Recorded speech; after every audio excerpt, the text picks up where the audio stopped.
another episode of NASCAR Coast to Coast here on the Motor Racing Network, brought to you by Hercules Tires and presented by our friends over at Whelen Engineering. Thanks to them, we get to cover short track racing each and every week here on the Motor Racing Network. Last weekend was finally some more short track racing as we're continuing to see racetracks open up, including some racing out on the West Coast with the Chili Willy 150. But Kyle, we also had some action down on the East Coast as well. In Pensacola, the ARCA East Series was back in action for their second race of the season. The Pensacola 150 presented by, oh, wait a second, I have it, Inspectra. There it is. All these presented bys, we love it. People involved in short track racing. But finally, we had a winner that was seeking some redemption after that first race down at New Smyrna. Yeah, lost the event at New Smyrna in a 3-wide run for the win on the last lap a couple of weeks ago. 16-year-old Sammy Smith was able to pick up the race win this past weekend, leading 145 of the race's 200 laps en route to the win over Mason Diaz. Taylor Gray finished in third, Rajah Caruth fourth, and Joey East rounded out the top five. So that means Sammy Smith, point leader now, going into this long break for the East. They don't run again until May 8th at the Nashville Fairgrounds Speedway in Tennessee. Yeah, I think we'll see a lot of these drivers potentially double dip into the ARCA Menard Series, making some of those races. I think a couple of them actually are slated to head out to Phoenix in the next week or so for some of those races, get some experience. So I really like how that schedule has panned out for them to allow them to go around. But yeah, Sammy Smith, you probably know the name from late model racing again, has made his jump up to the ARCA Menards Series East this year, doing well so far. Mason Diaz, you said, finished second. Another late model driver that jumped up. His best finish, actually, so far in the ARCA E Series with that second place finish. So I know he's looking to carry some momentum. But again, we talked about the Chili Willy 150. We'll cover that a little bit later. We're going to head over to the Midwest. Is Michigan considered Midwest?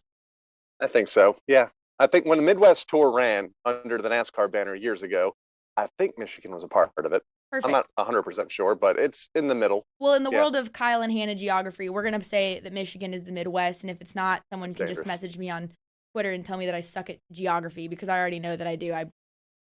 Great, confirmation, it is the Midwest. Okay, so we're going to go with that. We've got news out of the Midwest as well over the off-season that actually involves our good friends and family here at the Motor Racing Network.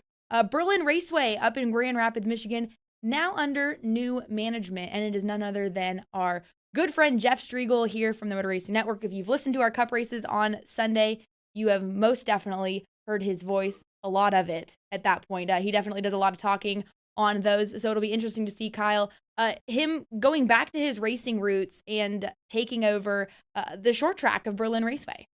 He is our anchor at the Motor Racing Network. And our jokester.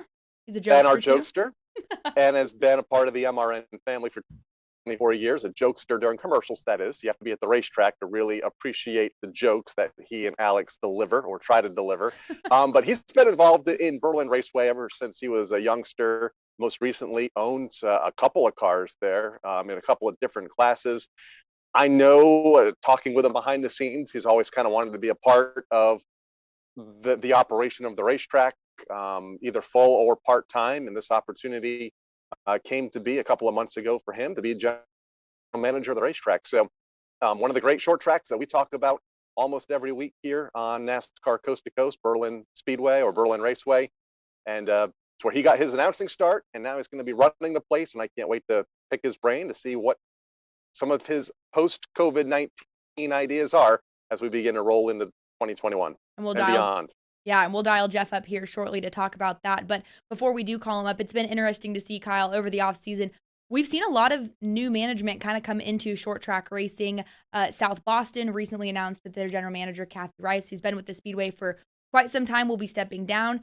Chase and Carly Brashears will be the new management over there. A younger face to South Boston. I know they've got a lot of plans. We're going to try and get them on NASCAR Coast to Coast in the coming weeks to talk about that. Of course, Striegle now as well over at Berlin Raceway. We've seen some folks in the dirt racing world as well that have branched out, that were past racers or past crew members that are taking over management of racetracks. And I don't know about you, Kyle, but I look at the year that we had last year and the year that is ahead of them facing them. If I'm I would be running away from being a track manager. I mean, everything that has happened in the last year, the recovery aspect of it, but these guys, for some reason, are looking this as a challenge, an opportunity, and it's so exciting to see this new management and people take a hold of this challenge and really want to get after it for short track racing. Yeah, and thankfully they're all folks that have been involved in the sport in other capacities and at higher levels, as in Chase's case and in Jeff's case here at the Motor Racing Network. Absolutely, COVID-19 and the year that a lot of these facilities went through a year ago. A lot of these people that have been running these tracks for decades have probably said, "Yeah, all I'm right, done. enough's enough. I'll still be around if you need me, and if you have any questions about how to do payroll or how to put the sanction agreements together that I've done for or they've done for decades." But as far as the full-time deal, I'm going to take a step back, and we're seeing more and more of that. We've seen it here in the Northeast for the last couple of years, even before COVID hit, and thankfully there's some new young blood in a lot of these positions that are going to get these racetracks through not only last year but this year as well, as the recovery continues. Yeah, well, stick around with us. We're going to take a quick break, but when we get back, we will have Jeff Striegle on the line to talk about his plans for Berlin Raceway. Whelen Engineering, a global leader in the emergency warning industry, designs and manufactures reliable and powerful warning lights. Whelen also produces white illumination lighting, sirens, controllers, and high-powered warning systems for automotive, aviation, and mass notification industries worldwide. Every part of every Whelen product is proudly designed and manufactured in America and is tested on-site to meet the toughest industry certifications. Whelen Engineering, a global leader in the emergency warning industry, trusted to perform since 1952.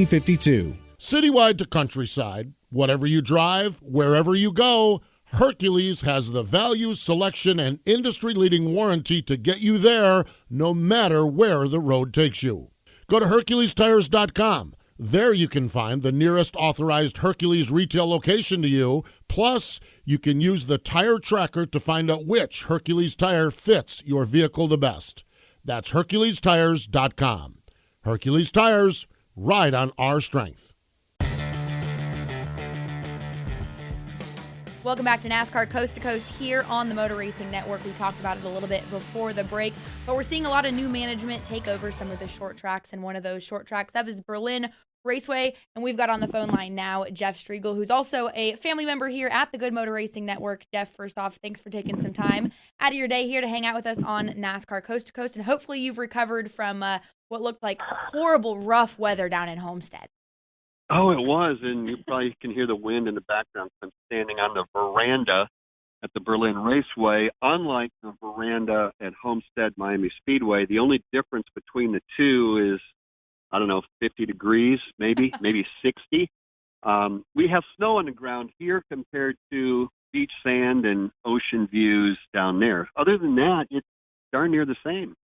Yeah, I forgot that I moved to Portland, North Carolina when I moved here because it has not stopped raining. So I was definitely jealous of the weather over the weekend in Homestead. But Jeff, we've heard some exciting news, over the off season that not only do you have your hands full with a full Motor Racing Network schedule with the Cup Series, but also a new role for you with Berlin Raceway, taking over as general manager. How did this all come about?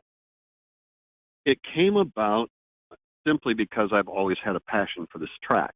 And I've been involved in a lot of different entities here with prior ownerships that have gone through the years. I've owned cars out here. I've been a spectator out here since the late 70s. Yes, late 70s.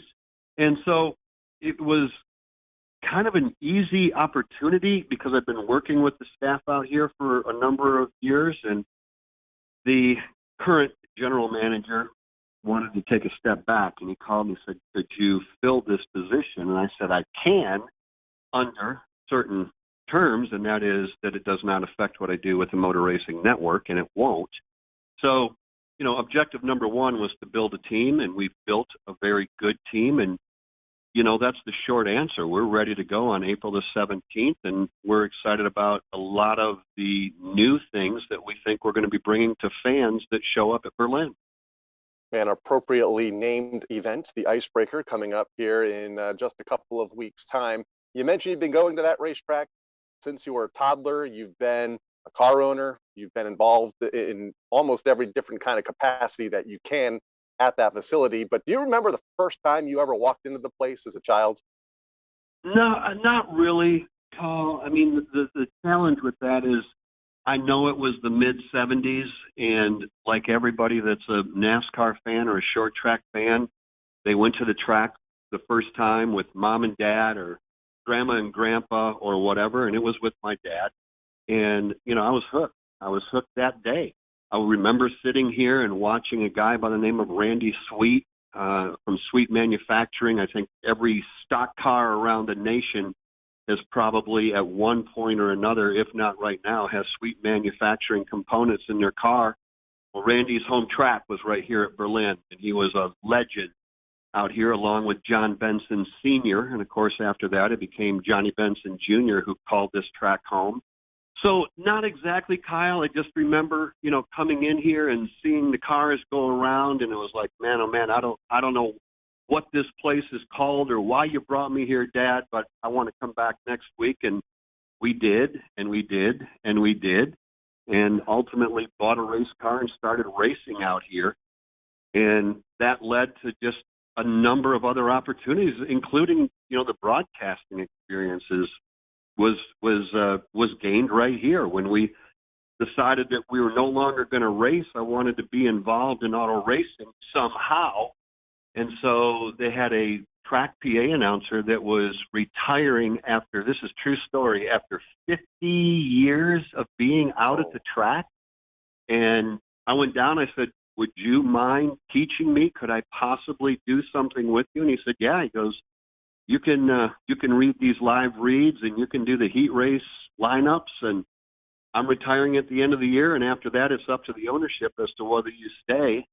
They elected to keep me on. From there, we went to radio, and radio here led to radio with the Motor Racing Network.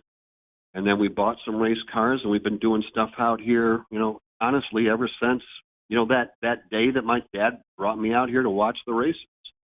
Yeah, the racing bug is a real thing. I mean, we can all attest to it that our love for it started at the short track level with Kyle being Stafford and, of course, myself, you know, in the short track ranks. So that being said, Jeff, you mentioned it. You've worked at all levels here now in the world of NASCAR, starting at the short track ranks, made it to the top, but now you're reintegrating back into the short track level here. Kyle and I often talk about this here on NASCAR Coast to Coast, about how important it is to have that short track connection in the big leagues of NASCAR. As someone who's now going to balance both of those roles, how important do you believe it also is to continue that connection with the big names of NASCAR, but also at the short track level?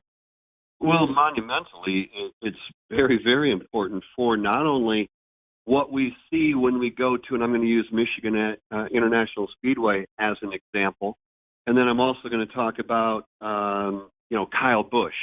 So from Michigan International Speedway standpoint, I think we all get, and I've shared this numerous times with anybody that will listen, when we used to go to Michigan International Speedway 15 years ago, they advertised, come and see the Cup Stars race. And when you showed up there, the only thing they offered was the opportunity to sit in the grandstands, maybe camp, but to sit in the grandstands and watch the races.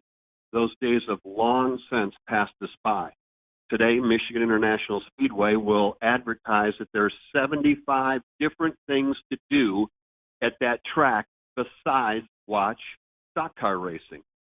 All of the short tracks around the country need to be adapting something similar to that, because at the end of the day, it's all about, did I get the value for my dollar when I bought a general admission ticket to come in? So, you know, whether it's, you know, food and beverage selections or bands or entertainment, it doesn't matter what it is, you've got to continue to add to that list of things that people can do, and we're doing that.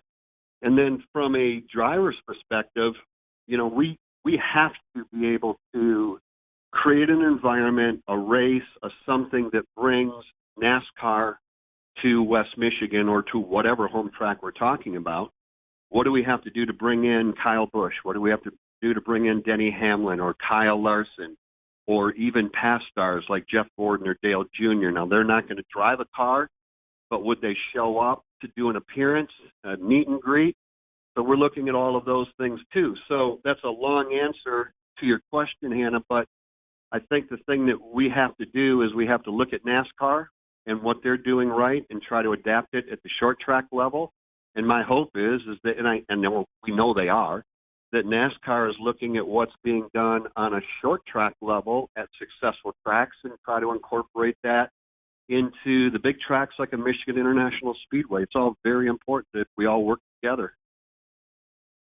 Yeah, I got the opportunity to go to Berlin Raceway a handful of times when I first moved to the East Coast. For, I believe, the Money in the Bank. I got to go to one of the icebreaker races as well. And it's such a neat, unique little short track. I saw some wedge body late models that I'd never seen before that put on a phenomenal show. And then, of course, made the trip back when Kyle Busch announced that he was racing. So it's so cool to see them still be able to take a step down here. And I think we actually lost Kyle. So this is your moment, Jeff. We were talking about it during the break before we brought you back on here, that a big thing amongst the MRN folks when we travel, we get a little bit of free time here and there, is Golden Tee. And if you don't know what it is, guys, you can look it up.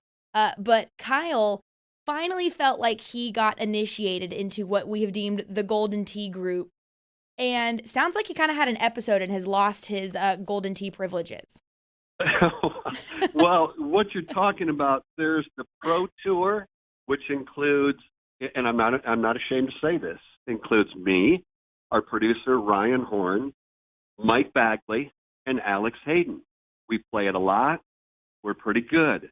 Then we have the Pro-Am Tour, which the late great Tyler Burnett to play in, that Kyle Rickey plays in, and he's always trying to get to play with us. And we're like, you know what? We don't have time to teach you how to play this game. When you can to shoot a certain number, you can make the Pro Tour. Well, we had an opening. There was only 3 of us playing, so we allowed Kyle to come in, and Kyle really did play pretty well in his first game. And we're like, you know what?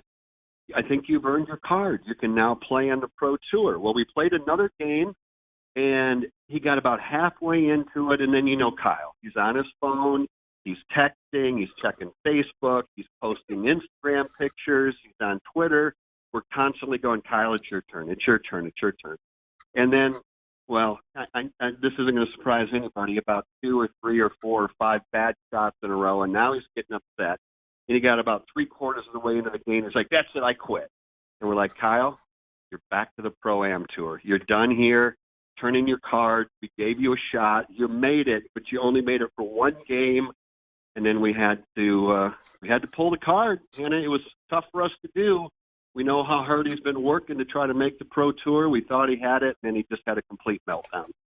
Yeah, and in perfect timing Jeff, here. I'm back. Yeah, Kyle is now back. Kyle, how are you? Kyle, you know it's true. Did I miss it? I know you're going to try to tell the listeners something different, but that is how it played out that fateful day. So we're talking golf. There? Hello? I had more short track questions. Go. You got more? You got more time for me, Jeff? Or are we still talking golf? No, I'm happy to talk whatever you want to talk. All right, let's talk Berlin, and then we'll get back to Golden Tee or jokes. I don't know if we're gonna do that too. Short-term plan for 2021. Obviously, states are reopening. We're seeing more and more racetracks across the country, short tracks and big tracks, begin to allow fans. What's 2021 look like? And then, in turn, what's the long-term vision for you and that racetrack? Well, the short term is we're moving forward as though we're going to open the doors to as many people that want to be here as want to be here. Now, obviously, we still have to abide by not only what the governor says, and those restrictions are beginning to be lifted. She spoke today, and it was really good news. The thing is we're not going to get caught off guard. I'm going to just tell you flat out that I think we got caught off guard here last year. We sat here with the doors closed, and then when they finally said you can go ahead and put 100 people in per section, they're like, man, we can open this week, and we're not ready. All right, well, we're not going to be in that situation. We're ready today. Whether we have 1,900 people, which is a restricted number, believe it or not, 1,900 people, we sell that out in a matter of 2 days, or whether we can open the doors wide open and bring in 4,000 or 5,000, we're going to be ready. And I think, Kyle, that based on what we're seeing across the nation, let alone what we're seeing here in the state of Michigan, we're moving in the right direction. So I think we're ready to go. Kind of touched on the schedule. We've got the Outlaw late models coming back twice. We've got a program worked out with Birchland Raceway on the east side of the state, putting together a 4-race series for the wicked fast Outlaw late models. Our super lates are obviously the premier class here at Berlin. Money in the Bank is back. The 251 is back. We've got a number of, I think we've got 5 additional 5,000 to win shows for super late models throughout the year on top of Money in the Bank and the 251. Our limited late model class is into its second year. We expect to see at least 20 cars running there. It was brand new last year, so we're already up 20 cars to roll in 2021. The sprint cars are back 3 times. Kenny Wallace will be here on May the 1st to run in a limited late model along with the National Touring Compact Series cars. I'm probably forgetting a very important class off the top of my head, but when I look at our schedule, you know, I applaud anybody, any track out there that has a schedule for 2021, I applaud them. That's just cool. That's what we need. Whether they're running 4-cylinder cars every Saturday night, and that's their premier division, then so be it, and I wish them all the best. I certainly look at our schedule and think I'd put it up against any top, track in the country as far as diversity of cars, speed. If you like the wing sprint cars, we got them. If you want the outlaw cars, Hannah, like you were talking about, we've got them. The super late models that we run here are as good as anywhere you can run them in the country, and that's just, here in our backyard. So short term, long term, I really feel good about where we're headed. It's going to take work. The thing that we're all trying to do, and I don't care what short track we're talking about, every short track has to be looking at trying to build on attendance in the grandstands and car counts in the infield, and we're taking baby steps all the way around to try to make sure that's the goal on both entities. We're looking forward to it, Jeff. Again, you'd mentioned that first race of the season, April 17th for the Icebreaker 150. We'll let you get back inside or, back to work there. Like you said, you're at Berlin Raceway, but we need one more thing here for you before you go, and then we'll let you get back to work. If you do listen to the Motor Racing Network broadcast at the racetrack, you do hear on the cue, I don't even know if we can call them booth announcers because they're just jokesters when the cue comes on, and it's constant jokes. So I got to get your best joke here for it to make its debut on Coast to Coast. Oh, I don't know that I've got so many good ones that, it's hard for me to determine which one's better than another. I guess, I don't know if it's joking now, but I had an interesting thing happen to me this morning. My printer was playing music, and I was like, what the heck? The printer is playing music. I looked over, and then I realized it was just the paper jamming. Oh, my goodness. That's actually a new one. Right. That's a new one. I haven't heard that one yet. Yeah, well, a lot of it's in the delivery, and I'm not sure I nailed it because, I'm not an impromptu comedian.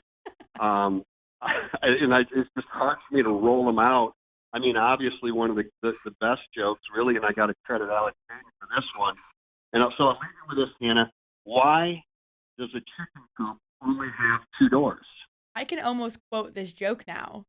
Yeah. I know you can. You've heard it a lot. Because if it had 4 doors, it would be a chicken sedan. That's it. I'm out. But and you guys can catch him every Sunday on the Motor Racing Network from the booth. Thank you, Jeff, for taking some time today, hanging out with us. We're looking forward to everything at Berlin, and hopefully we will see you on the road here in the next couple weeks. Yeah, for sure, and I hope that we can do this again once the gates are open and we can really talk about some of the things that we're getting ready to announce. And Kyle and Hannah, I can tell you that we've got 3 or 4 things that we're going to announce that the fans here, even in West Michigan, are not aware of. But we're holding those kind of close to the vest right now. But within a matter of a couple of weeks, we're going to be announcing those. And of course, then, April 17th, we're open. So hopefully we can all get together again and talk about successful weather that allowed us to open the gates and go racing. So thanks for having me. Awesome. Thanks, Jeff. We appreciate it. Again, guys, that was Jeff Striegle, one of our announcers here at the Motor Racing Network. You can catch him in the booth throughout the season, as well as the new general manager of Berlin Raceway. But we're going to take a quick break. When we come back, we're going to have your Whelen Engineering Whelen Modified Spotlight. Whelen Engineering, a global leader in the emergency warning industry, designs and manufactures reliable and powerful warning lights. Whelen also produces white illumination lighting, sirens, controllers, and high-powered warning systems for automotive, aviation, and mass notification industries worldwide. Every part of every Whelen product is proudly designed and manufactured in America and is tested on-site to meet the toughest industry certifications. Whelen Engineering, a global leader in the emergency warning industry, trusted to perform since 1952. Sir,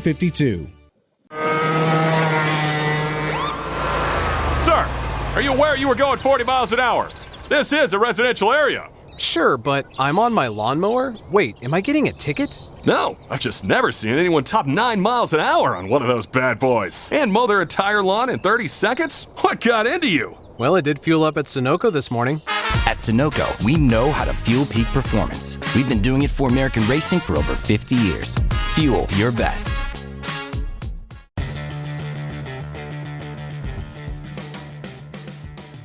It's time for this week's NASCAR Whelen Engineering Modified Tour Driver Spotlight, and it comes from one of my favorite places in the world, Eric Goodale from Riverhead, New York, at the Magic Kingdom. Eric, I'm very jealous right now. I knew you would be. I'm excited to be making this call from here because normally I see you here and not me. And I'm very, very jealous because I know exactly where you are in the park right now, and it looks a lot warmer there than it is here in Killingly, Connecticut. You're a driver with over 175 starts on the NASCAR Whelen Modified Tour dating back to 2008.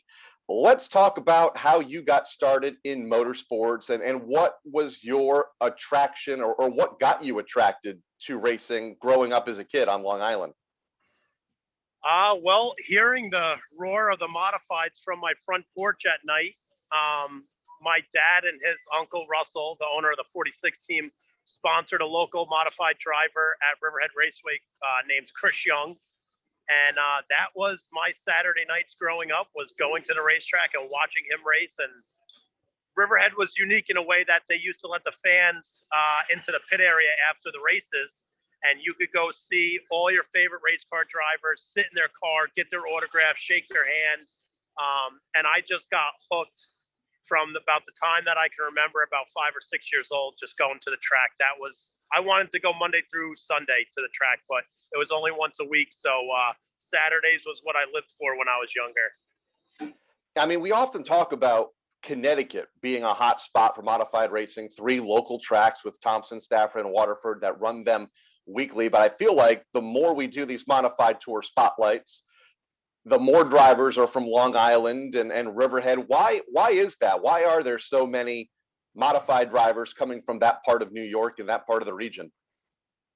Well, I think obviously from having Riverhead right in our backyard, but don't forget we had Islip, Freeport, Flemington wasn't too far away. That's where our parents, the kids who are racing now, that's where our parents grew up and watched and, raced multiple times or, just grew up watching the races there. Also, go-kart racing was huge. I mean, you look at our go-kart class, I raced with Kyle Bonsignor, Justin Bonsignor, Timmy Solomito, Sean Solomito. We all raced together growing up. We knew each other when we were 12 years old racing national go-kart races. And it's just been, racing has just always been really big on Long Island. And I think it just took for our generation to really make the big impact of having the amount of numbers of people that actually drive the cars be out there. And all of those drivers have found success on the tour. You picked up your first win back in 2014 at Riverhead, held off the late Ted Christopher to get that win, which came in your 6th full-time season. What do you remember about that night? I remember never holding the steering wheel so tight in my life as I'm approaching to try to pass him, knowing him I have a better car. And I thought for sure it was going to be way harder than it was, but we just had the better car that night and we passed him. And it's something that I'll never forget. Actually, my greatest highlight from Riverhead, though, is not that one. I actually spun him into the pace car on a restart and set the airbags off in a buzz tube pace car. And I never get to live that one down. He used to joke with me all the time about that one. But two great memories at Riverhead with TC. He never seemed to disappoint me there. Absolutely. Never disappointed anywhere, but especially on Long Island. When you're not at Disney and in the Magic Kingdom or at the racetrack, what's life like for you up in Riverhead?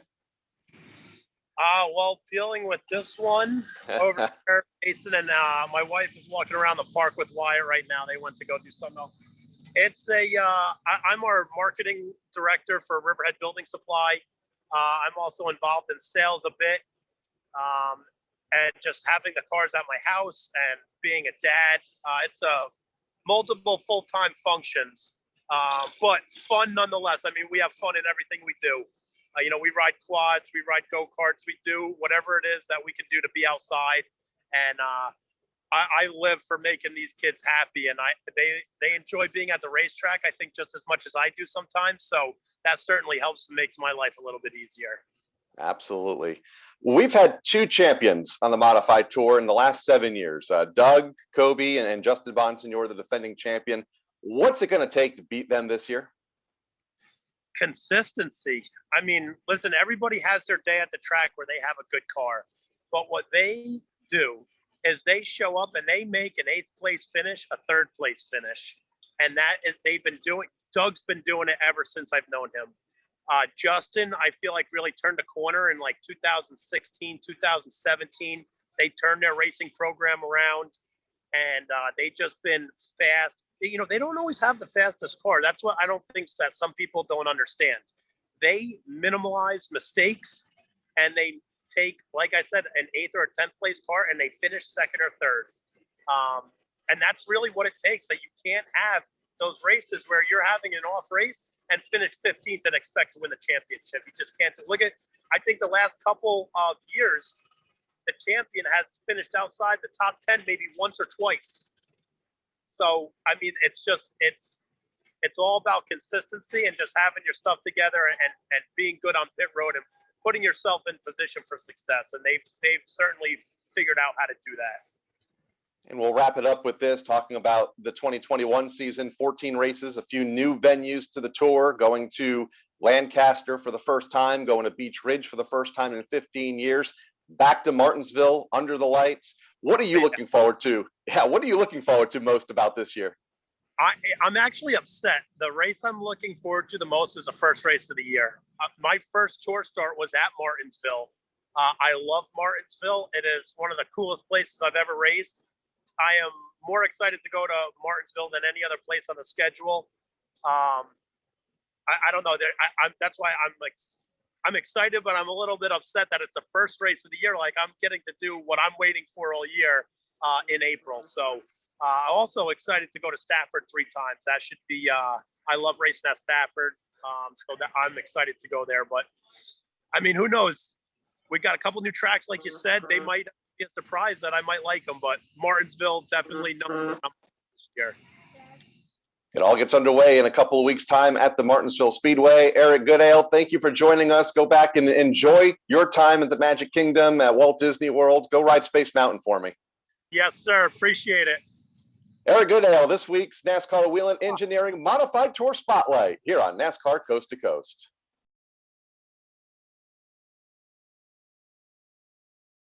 Whelen Engineering, a global leader in the emergency warning industry, designs and manufactures reliable and powerful warning lights. Whelen also produces white illumination lighting, sirens, controllers, and high-powered warning systems for automotive, aviation, and mass notification industries worldwide. Every part of every Whelen product is proudly designed and manufactured in America and is tested on-site to meet the toughest industry certifications. Whelen Engineering, a global leader in the emergency warning industry, trusted to perform since 1952. Citywide to countryside, whatever you drive, wherever you go, Hercules has the value, selection, and industry-leading warranty to get you there no matter where the road takes you. Go to HerculesTires.com. There you can find the nearest authorized Hercules retail location to you. Plus, you can use the tire tracker to find out which Hercules tire fits your vehicle the best. That's HerculesTires.com. Hercules Tires, ride on our strength.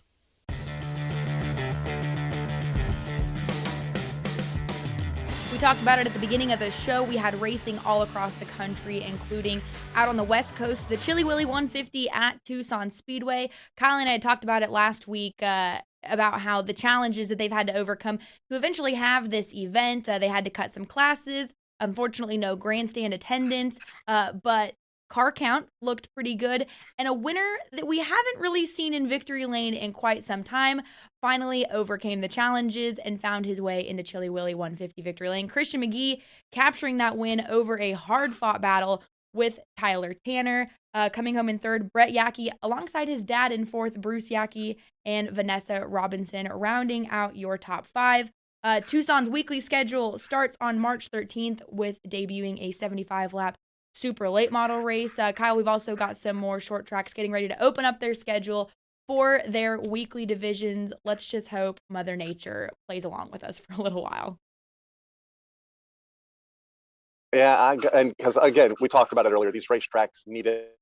They need good weather. They need good car counts. They need good fan attendance, or as much as they possibly can, depending on the state they're in. South Boston Speedway has announced this week they are opening March 20th, as Virginia is set to release some or lift some restrictions this week.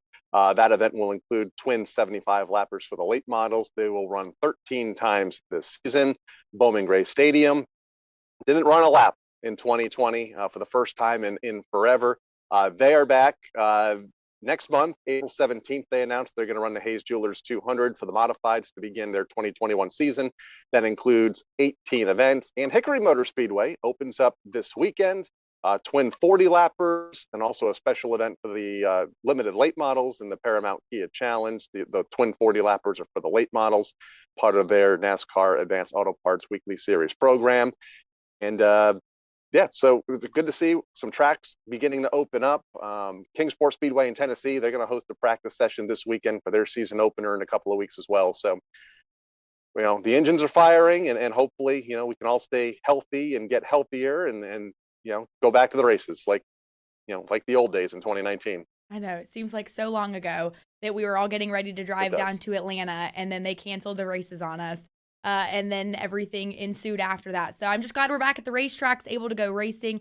If you did listen to NASCAR Coast to Coast last week, we did have on Amber Balkin to talk about the BMR Racing Academy and the schedule that came with that. Another driver has been added to that roster, Jolyn Wilkinson down from Alabama. A pro late model racer down there will be slated to run that. So another name to the roster, something to watch this up-and-coming season. Also, around here, you mentioned Hickory opening up, but the Cars Tour is opening up their season this weekend at Dillon Motor Speedway on Saturday as well. Of course, they've cut back to primarily a late model stock schedule featuring Rockingham at the end of the year, as well as Orange County Speedway, where they're up for $30,000 midsummer, and of course, select super late model races around that. Kyle, it's going to be a busy weekend for the both of us. We do record this on Tuesday, so 48 hours from now, you and I, like you said, are shoulder to shoulder on a flight to Las Vegas for the Truck Series race on Friday evening. And I'm excited. I can't believe it, but I'm excited. Literally, shoulder to shoulder. Yeah, we're literally sitting next to each other. We're going to have the best flight ever. I got some great stuff downloaded on the phone from like Disney Plus. All the fireworks shows just came out this week. I know you're excited about that. I might pass on the fireworks shows. I'm pretty sure you sold me on the Muppets. I think that's what we had discussed, was the Muppets. That came out on Disney Plus this week as well, yeah. Oh, great. Perfect. So we might introduce you to Gonzo. I can do the Muppets, and, you know, I'll be lacking sleep by the time we get in Vegas, and then, of course, red-eye flight home. I'll be at Dillon this weekend for the Cars Tour race as well, running on pure fumes, but I can't complain. I get to be at a racetrack. Once again, my first race of 2021. I still can't even believe we're saying 2021. Like, it just feels weird to even say that. I feel like 2020 was a non-existent year. Like whatever happened to 2020, right? Yeah, for real. But again, you guys can listen on the Motor Racing Network this weekend, Friday evening, for the NASCAR Camping World Truck Series. Lots of racing going on this weekend. So Kyle, looking forward to seeing you in just 2 short days, being back on the radio with you guys, and bringing you some short track racing next week here on NASCAR Coast to Coast, presented by Whelen Engineering and brought to you by Hercules Tires. For myself and Kyle, Rickey, producers Alexa Henry and Craig Moore, we will see you guys next time.